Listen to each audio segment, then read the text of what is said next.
Aaron Carter's mom shared new photos of the scene left behind in her late son's bathroom to call more attention to the ongoing investigation. But let's go back to the first time the story broke of when Aaron passed away. Aaron Carter, singer and one-time teenage sensation, perished at 34 years old. Mr. Carter, who released his first album at age 9 and then at age 12, released another song called Aaron's Party. He was the younger brother of Nick Carter and a member of the Backstreet Boys. Now, Carter, a singer and actor who briefly became a teenage sensation in the early 2000s and who was known for the hit song I Want Candy, was found unalive on Saturday at his home in Southern California.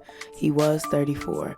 Tyler Hellingenson, a representative for Big Umbrella, an entertainment management company, confirmed Carter's death but declined to comment on the case.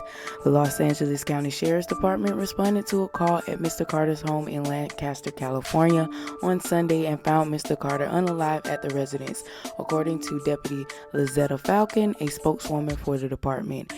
She said, "Even though my brother and I have had a complicated relationship, my love for him has never ever failed," Nick Carter's older brother said in a statement. He also added, "Addition to mental illness is the real villain here. I will miss my brother more than anyone will ever know." Now, I also have a little insight on that because they always love to throw people's mental illness out, but also letting y'all know that Aaron was telling some Hollywood secrets when he was coming out and saying that was one of the main reasons he had a bad drug addiction, because of what occurred to him at a young age in the industry. And just like Orlando Brown, he was coming out against it and outing these people. So yeah, y'all put two and two together. I get you with the real spill, the real facts. So let's continue. So from a very young age, Aaron was very, very popular with his music, and when he released at age 9, his popular album Aaron's Party, Come Get It, at age 12 became a fixture of teenage programming and magazines and made appearances on shows such as Lizzie McGuire. Now, Aaron's Party peaked at number 4 on the Billboard 200 charts, selling some 3 million copies. It included his cover of the song I Want Candy by the Strange Lovers. He released 5 studio albums and was a contestant on the show Dancing with the Stars. His career later stalled, and in recent years he was embroiled in legal trouble and has shared his struggles with addiction. In 2018, he released his first album in some 15 years called Love, and it came to lukewarm reviews. Now, Carter, who was at the age 9 opening up for the Backstreet Boys alongside his brother, he had his first solo appearance in Berlin. The performance led to a record contract and then the release of his first single, Crush on You. He also opened up for Britney Spears. Mr. Carter was also an actor, guest starring in shows like Sabrina the Teenage Witch, Seventh Heaven. He also performed on Broadway, appearing in Skull, the Dr. Seuss theme musical, and The Fantastics, the world's largest running musical.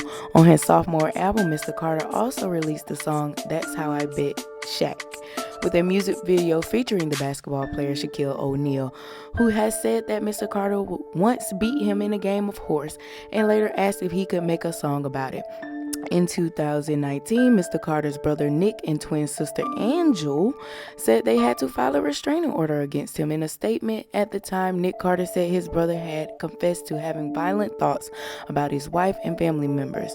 We're left with no choice but to take away any measure possible to protect their family and the children. Aaron Carter at the time denied those allegations. The news of the restraining order came one day after he canceled his 2019 tour, according to E! News, saying he needed to put his health first. Aaron Charles Carter was born on December 7, 1987 in Tampa, Florida, to Jane Spalding and Robert Carter. The family lived and worked at Garden Villa retirement home in Florida. According to a biography of Aaron published on AaronCarter.com in the early 2000s, by the time Aaron was about 4 years old, he was watching Nick practice with the Backstreet Boys. In addition to Nick, Aaron's survivors include Angel and a son, Prince. His sister Leslie perished of a drug overdose in 2012. Mr. Carter has been open over the years about his mental health struggles. He told People magazine in 2018 that he felt he had hit a rock bottom personally and emotionally, and that he had sought treatment at a wellness facility. Mr. Carter, who appeared on the November 2nd episode of the No Jumper podcast, said he was focusing on selling real estate and that he had been called Cali sober for 5 years. Though he said that he occasionally smoked marijuana and had been prescribed anti-anxiety medication, Cali sober, short for California sober, is loosely taken to mean avoiding addictive substances, with the exception of marijuana and alcohol.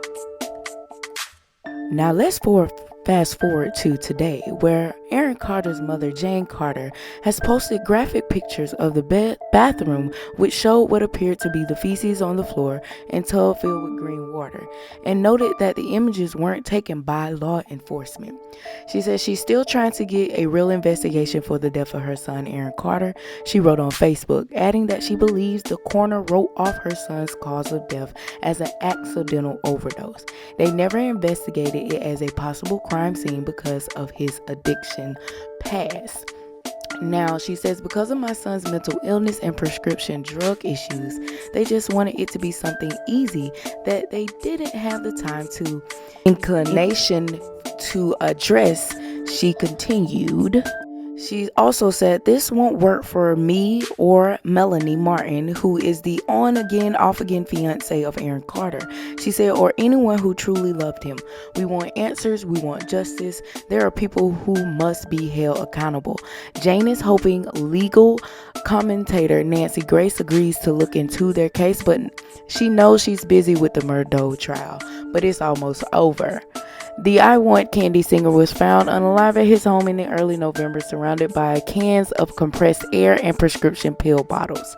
The coroner ruled out drawing as the cause of death because Aaron didn't have any water in his lungs. Drowning. Martin later told TMZ that she and Jane suspect he ingested a drug that was given to him by a dealer who had texted Aaron that he owed $800 for an unknown substance. Now, you all do your due diligence and just go from a third eye standpoint and know that that dealer gave Aaron something to put him out for the rest of his life. In a way, allegedly. Aaron Carter lived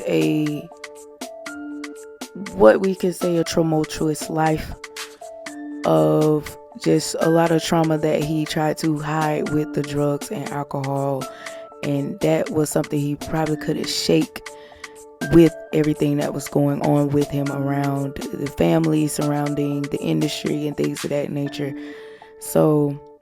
And people just took him out how he lived. You die by the gun, you live by the gun. You live by the gun, you die by the gun type of thing. So, in a way, they take you out how you live. So, Aaron Carter, I know he will rest amongst the sunset, and that justice shall be served for him and his family, and that his mother can be at peace at night and sleep peacefully. So you all take this information and do y'all due diligence, like I said before, and shed light on this story.